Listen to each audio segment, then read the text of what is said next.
Do you ever just stare at the stack of books beside your bed and wonder, dang, I got a lot to read and not a lot of time to do it. And that stack just keeps growing and growing and growing.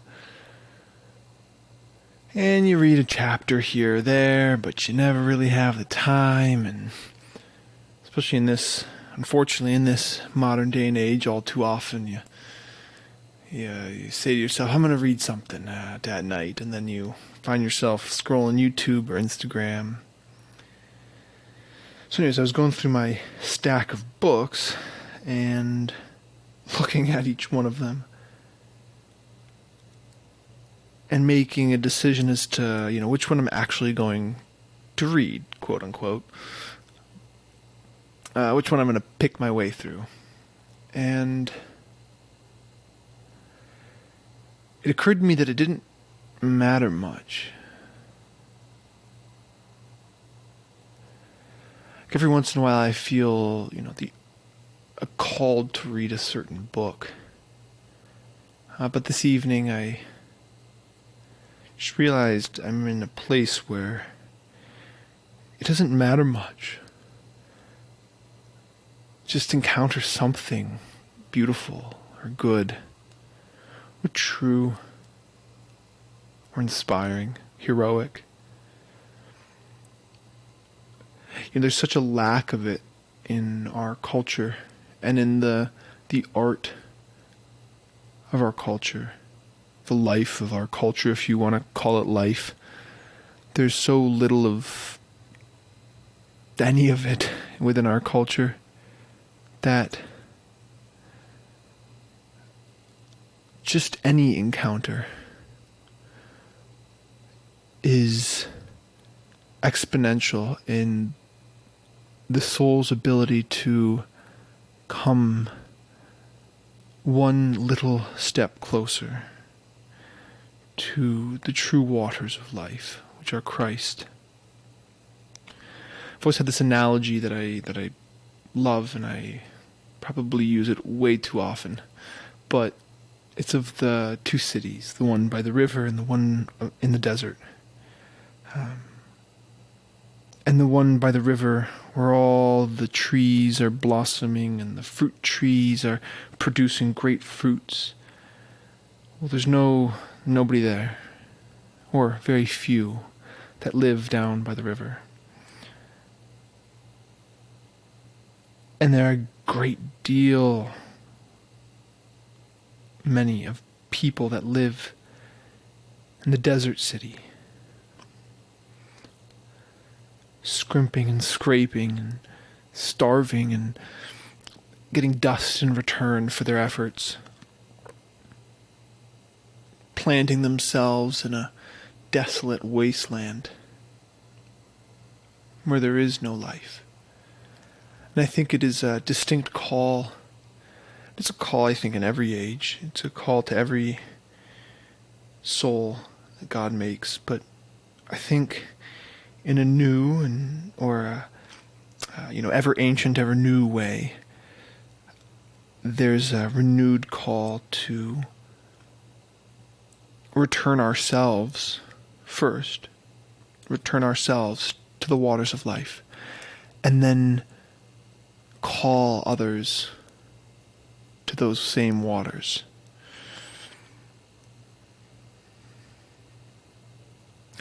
I've been thinking a lot about this because Lent has just ended, and we are now in the glorious season of Easter, the season where we celebrate Christ conquering sin and death. And what an astounding thing to conquer sin and death. We all, I especially, know sin and death intimately. It is more part of my life than I wish it were. And so to say that someone came and conquered sin and death is astounding. I remember a priest once said to me, now but not yet, or that the promises of Christ are a lot of now but not, but not yet, or now but just wait, right? Like there's a he's begun the work in us, but he will complete it at some point, right? And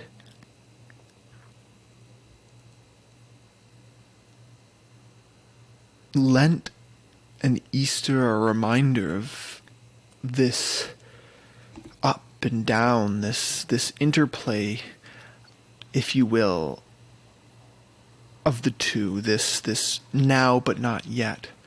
Because we kind of flip it in some sense. We experience the not yet before we experience the now in our faith. Lent can just be such an up and down season. I know for myself personally, this Lent was, again, it's a strange, I don't know if it was good or if it was bad. I'm trying not to beat myself up for all the many failures that I had, but I do have to say by the end of it, I knew sin and death. And I knew that sin brought death into my life. And sometimes, I have a lot of injuries and a lot of scars and whatnot from various things. But, and for years that was, I don't know, it's something that I've dealt with in different ways over the years. But I've been looking at a lot of my scars and realizing that I don't actually want this. Like, I didn't want, to tear my knee. I didn't want to break my wrists or, break my ankle. I didn't want to fall. I didn't want to, bust my knee again or, have whatever ailments that have come my way. And it's precisely from those things that our Lord sets us free, but through them, not from them in some strange, mysterious way. It's like, and yet also from them. See, that's the great promise. I mean, we hold to it. If it were not so, if the promise were just,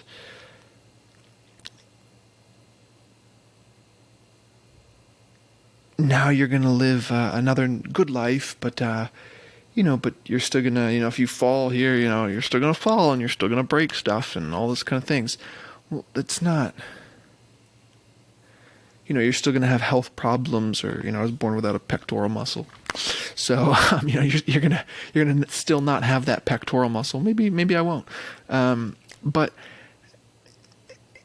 it doesn't, it feels less full. And yet I think sometimes we almost don't want to dare to dream about how great the promises will actually be. I would do anything. I wouldn't do anything. I would love to be physically together, put together, to be able to, be the athlete that I had dreamed of being and I had grown up beginning to be.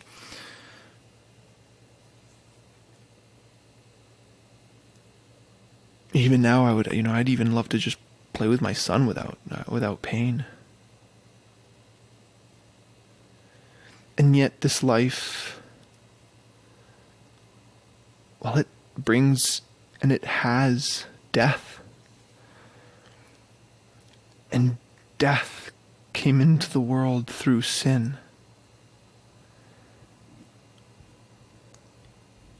I think sometimes we can also be hard on ourselves, and I didn't really think this was going to go a theological direction. I honestly thought this was going to go more of a artistic direction, but let's run with this.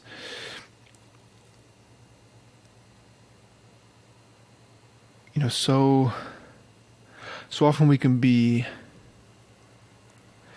critical of ourselves, and there's something there, right?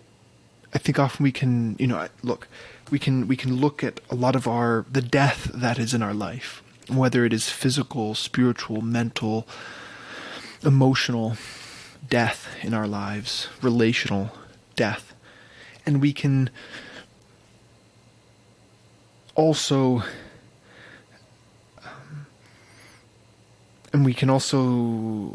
experience our sin, and we can tie those two things together. And I'm not sure that there isn't nothing there, but I don't think that it's a cause for self-deprecation. I think it's a cause for humility, to acknowledge how sinful and broken and how often our wills stray from the Lord's, but also just how badly that hurts us, how badly that breaks us. When we have intimacy with God, there's nothing that can compare to that. When God intimately comes into our souls, when He makes Himself known, when He speaks words of love and encouragement to us, when He calms us after moments of pain or anxiety or stress, when He enters into those places with us, when He forgives us of our sin again and again and again, there is an incredible life and intimacy that exists in those places.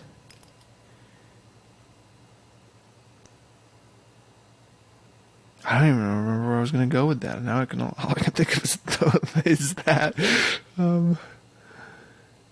He's so good. He's so good.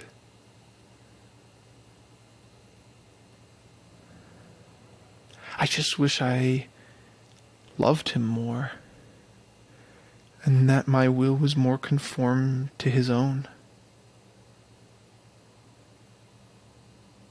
I never want to leave those places when I'm in them, sort of like the apostles on the mountain of transfiguration.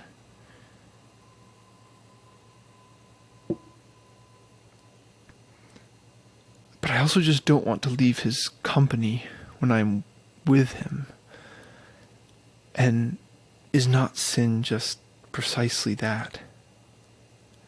In small ways and sometimes big ways. It's just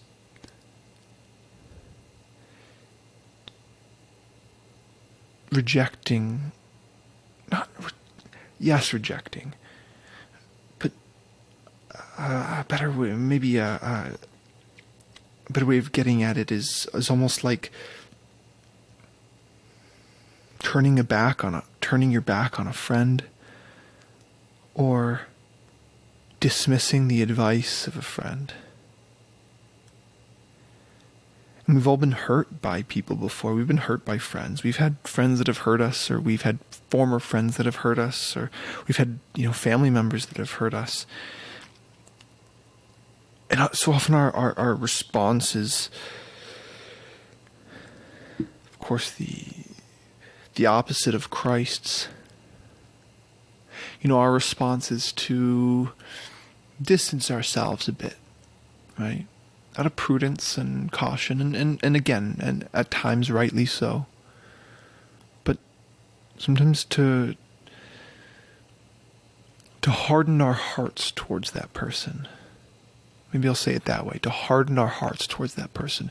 See, because sometimes there's distance and there's prudence there, and there's prudential distance. But a hardness of heart is never warranted. We can still be kind and merciful, and yet distance or put a certain prudent distance between ourselves and another.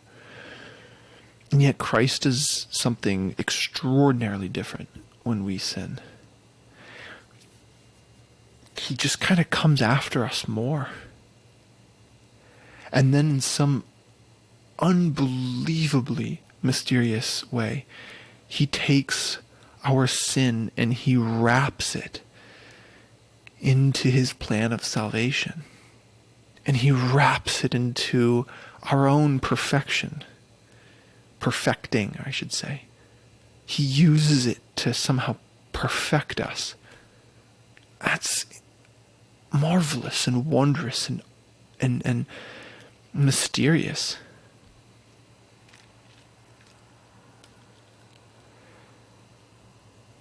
You know, when Christ conquered sin and death, he and sent the Holy Spirit to be among us, the Spirit of life.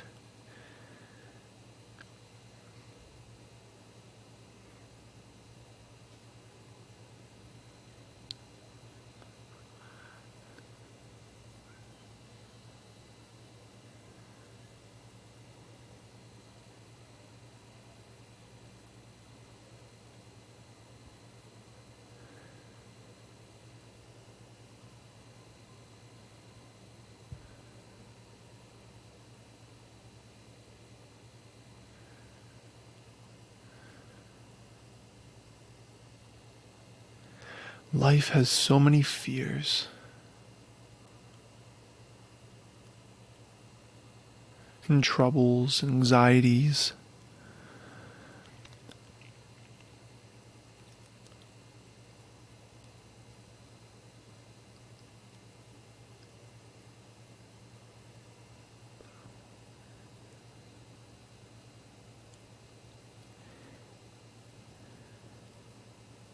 It's a strange thing to podcast. You're speaking to people you don't know, you aren't seeing, that aren't around, who don't know you.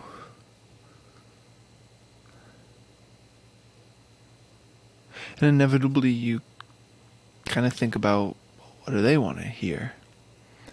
That's why podcasts are easier when somebody else is there. You just start to have a conversation, and sooner rather than later, you just kind of forget that you're even doing a podcast, and you just are having a great conversation with a friend.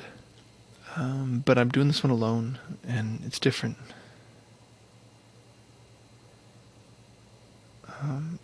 I kind of just wanted to do this because this is what I set out to do. I said I was going to record a podcast every Wednesday. And then I didn't. And now I'm back at it. And also I just kind of wanted to process some of my thoughts. Almost like a podcast journal episode.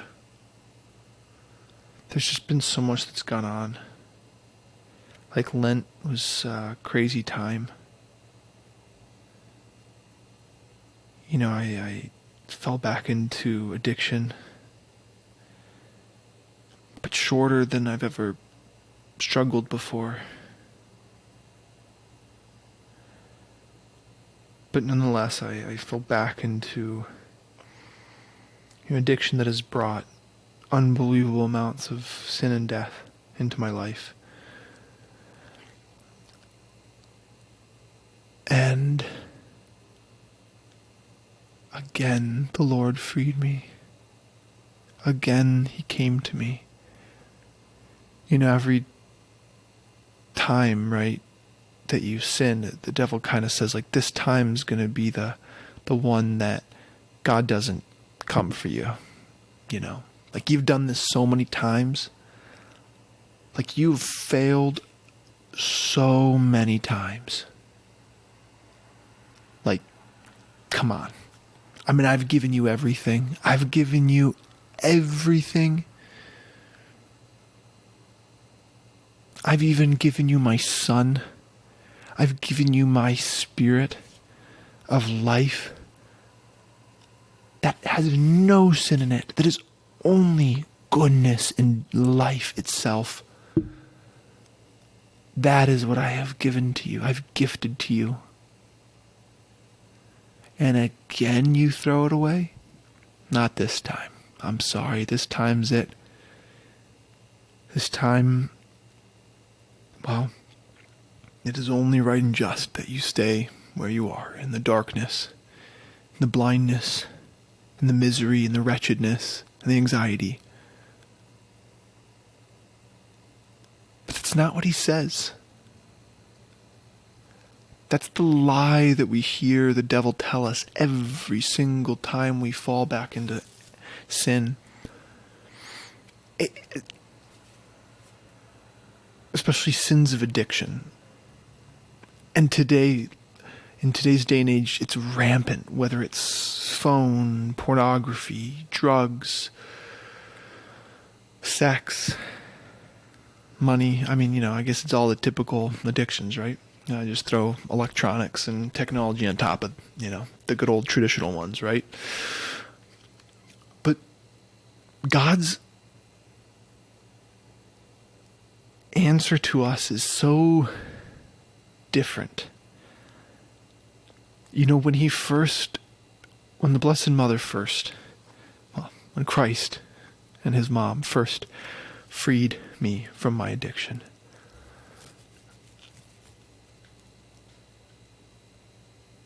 I was never going to go back. Ever. Ever. I was never going to touch it. I was never going to think about it. But I did. And up I got again. And down. And up and down. And then a long period of time, nothing. And I kicked my addiction. And I did. I have lived free from my addiction for years.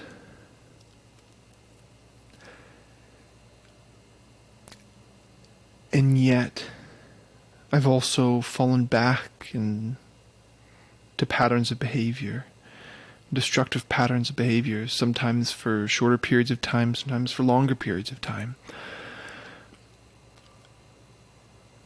And every time I've experienced something strange, which is that God spends most of that time trying to get me to stop believing the lie that this time was it. Like, this time, I'm sorry, but you just, like, you're just a failure. Like, it's as simple as that. Like, you're just a failure.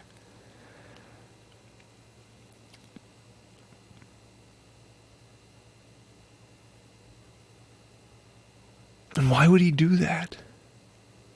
Other than just this immensity of love and also belief, or it's more than belief for him. I don't know. I don't want to say belief.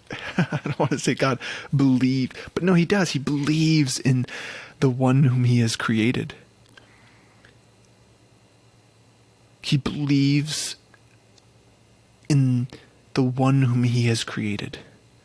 That this one has a purpose. And this one will be wrapped up into my plan of salvation. And all we need, and people say it all the time, all we need to give him is the smallest little crack, and God will come rushing in, right? but I think this time, so I this is a strange time period of life for me right now. I went back to school for kind of like professional, like a professional tech boot camp. Long story. There's a reason why, but long story. Anyways, biggest reason coming down to I need to support my family. I need to take care of my wife and my children, and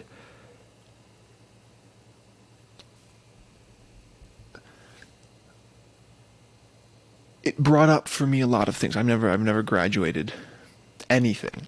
Okay, I've legitimately never graduated anything. This is the first thing I've ever graduated from in my life. I just, I didn't even graduate for being homeschooled. I got kicked out of being homeschooled. So, there's been a lot of failures along the way. Truthfully, there have. No, there have been many failures along the way. And something I wrote down is how can you be confident in a skill or a talent or life or something that you set out to do, when the thing that you set out to do or the skill that you might have is something that you have failed at over and over and over again, and you continue to fail at, and you probably will continue to fail at. How can you not just be a failure? Fall into believing that you just are a failure?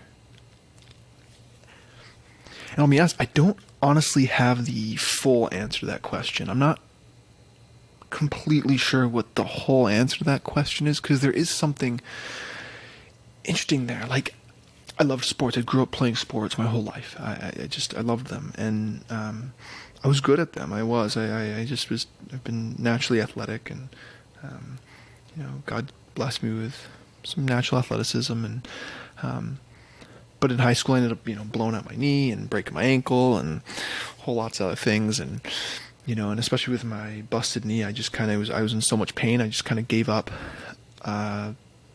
competitive sports at that point.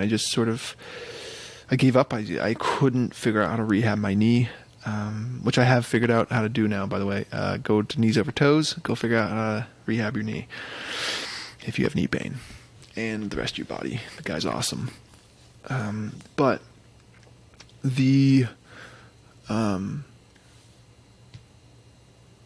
when I gave up competitive sports, there's sort of a big moment of feeling as though I really failed. And I was watching, then there was a lot of addiction that entered my life, and with addiction just comes just a lot of failure. I'll be honest, there's just a lot that comes with failure, or with addiction. I never really, I finished high school, but I never really, I think, in my heart of hearts, really got over that finish line. I never walked in graduation. I ended up just, kind of dropping out and going and finishing online. And then, I got kicked out of the school of my dreams, and,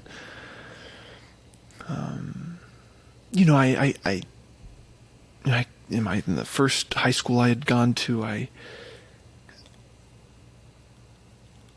really look back and we'll leave that for another day. Much good and much pain was there. But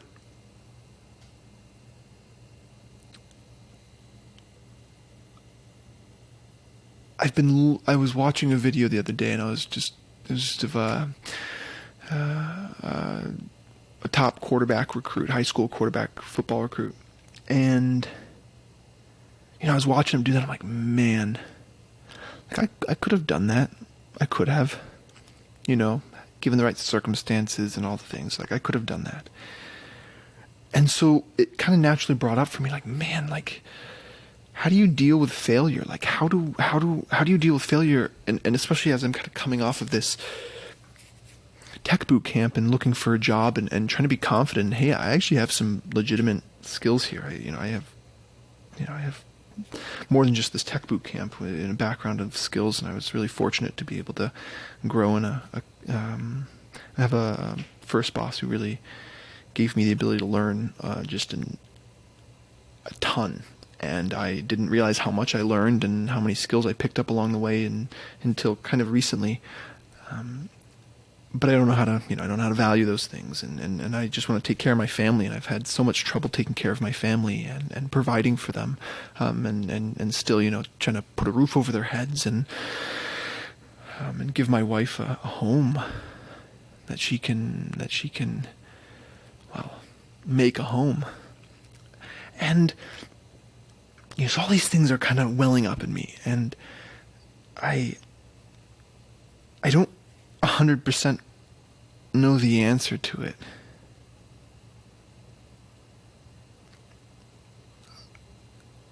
But I know it's in the cross.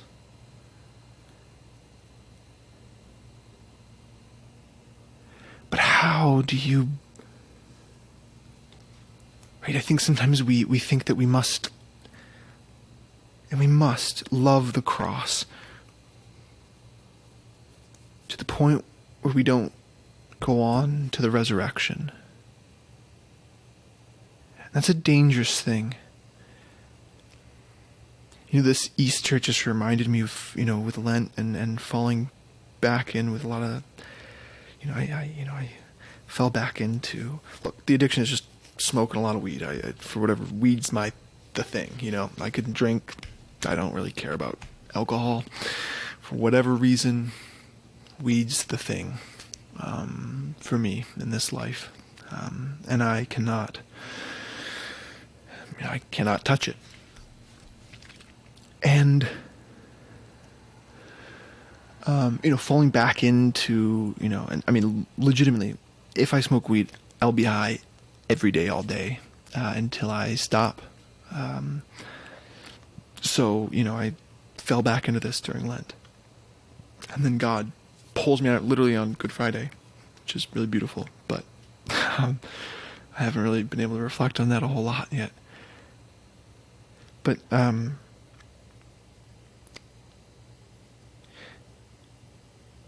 so all this happens, and yet this time around, with Easter, I sat there and I realized, I just want the resurrection.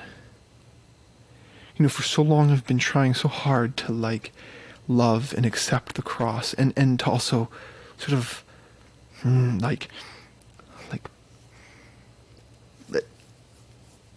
let myself be crucified, right? That I forgot to go on to the resurrection.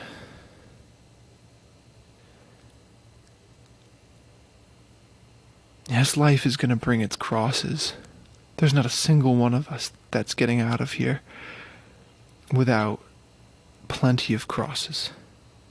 And probably ones that you just, and I don't expect. I'll be honest, if you'd asked me as a 10-year-old, a bright, young-eyed 10-year-old, tons of dreams and desires, and, I kind of hit adolescence, I suppose, earlier, puberty earlier than a lot, but I was, just full of desires and dreams and hopes, big ones. If you'd asked me, what crosses do you think that you will bear in this life? I would have been like, I'm going to be a martyr. Dude, I am going to go off to I don't know. I'm going to go find somebody, and I'm going to start telling them about Christ. I'm going to find somebody that's going to cut off my head. Asking me my cross, right? I'm going to bear this cross, I'm going to bear this cross well, but, those are not the crosses I've borne. I've borne the crosses of sin and death. But are not those the crosses that we do bear? Is not sin the greatest cross? I think sometimes we want to beat ourselves up for our sin, and we need to confess our sin. But we need to be gentle as well. Is not sin the greatest cross that we bear? If you stop and think, do I want to sin? Do I like being separated from our Lord? answer is always absolutely not. I hate sin. I hate it. I hate that it's in my life. And yet, do I sin? Yes. Yes. Yes.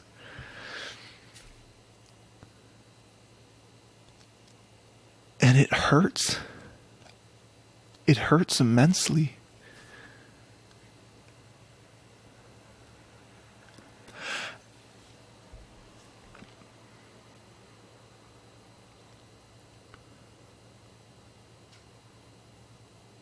But is not that what Christ came to set us free from?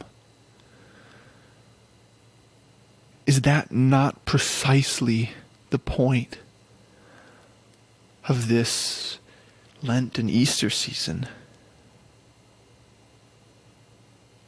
That he conquered sin and death. So my wife was saying to me today that some news about Jordan Peterson and the Latin Mass. I'm not really sure. I haven't looked it up.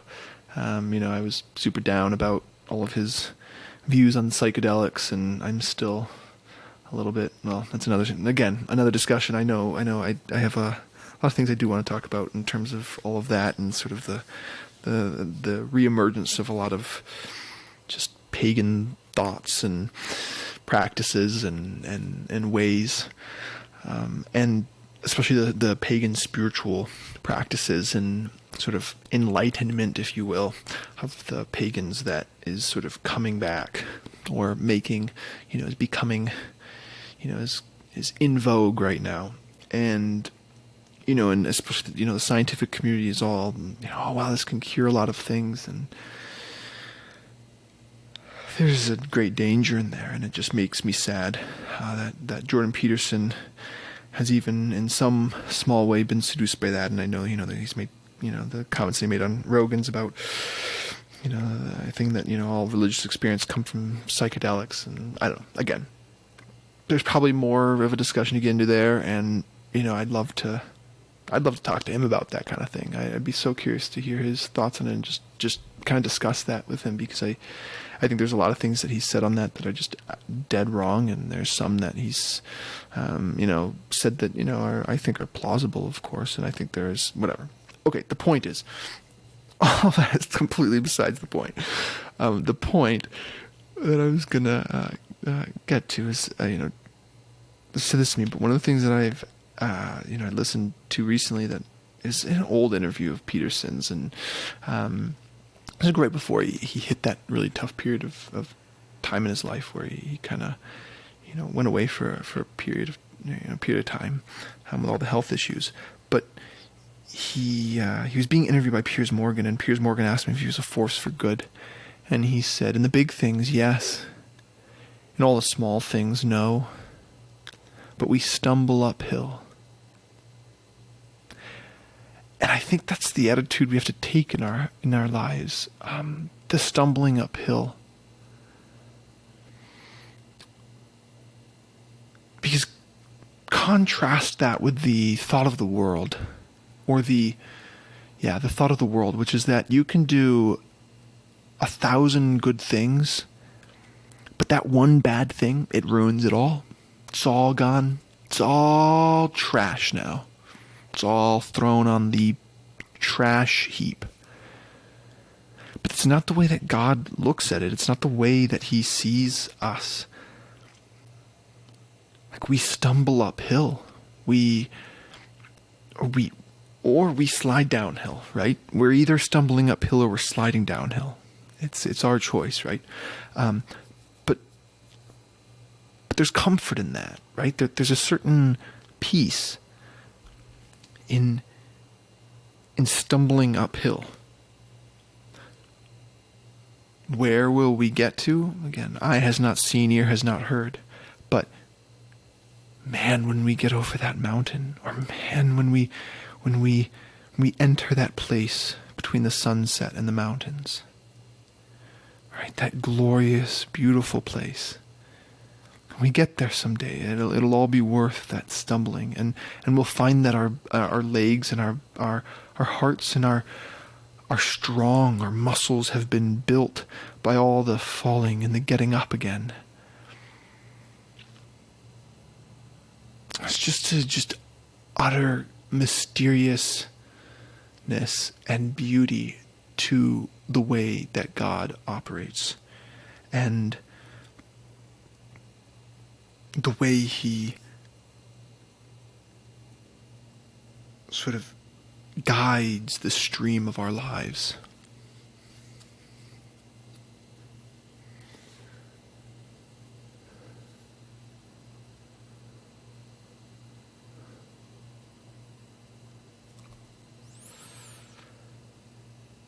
So, since it's 12:16 at night, I gotta go to bed.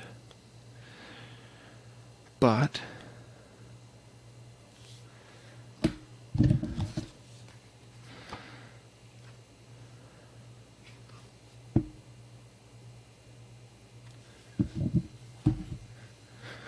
before I do, I am going to read a poem, because poetry is the best.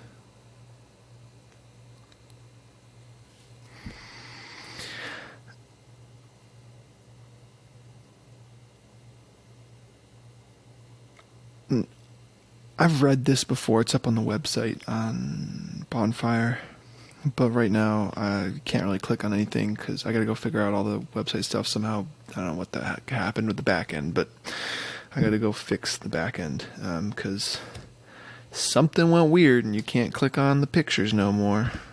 So they're supposed to go to, link to the actual artwork. So I don't know what's going on. So it might be harder to get to the poems right now, but I'll fix that. But in the meantime, let me read this poem. Man, I don't know which one to read.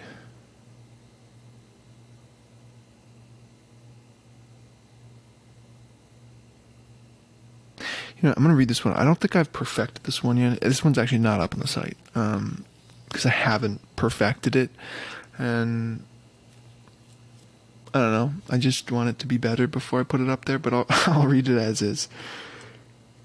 So I titled this one, A Day in the Soul. The morning has passed me by. Morning, with its peaceful rise, hope written in its skies, expectation that draws nigh. Life rises from where it lies, meeting with those yearning sighs. The day from which it will ply purpose in adventurous highs. The daylight has come and gone, daylight with its battle songs that sit in the throat of throngs who remember hopeful dawn. Daylight in which mankind prongs at earth for that which he longs, protects the good with his brawn and fights for right over wrongs. Evening has faded away, if only it would have stayed, with its golden hour shade that sings the eternal day. Evening with its sunset laid, open hearts of every maid, and with each and every ray, home to men's hearts evening bade. Night is spent and I am cold, it seems to have from me stole hope of dawn and left a hole. Night has taxed the daylight's bold, seeks to crush the evening's soul. Yet, with every beckoning toll, the bells of night have told of he who rose in full. He draw nears to bring me home, for that which in dawn was sown will in him be fully grown.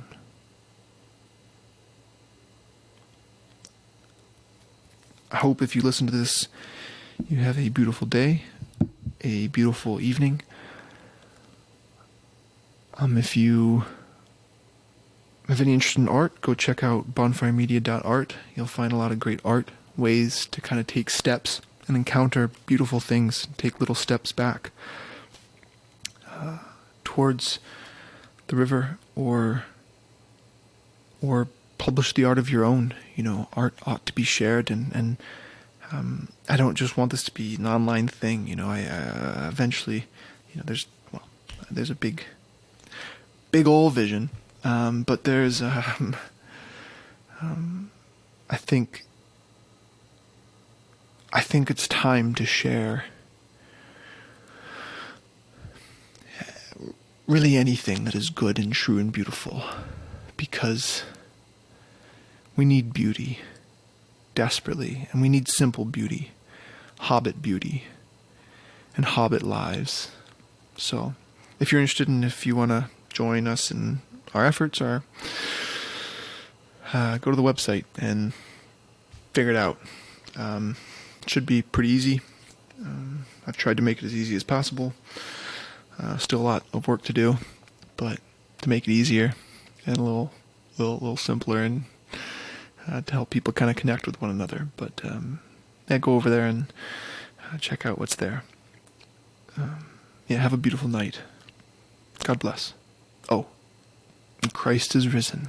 Alleluia.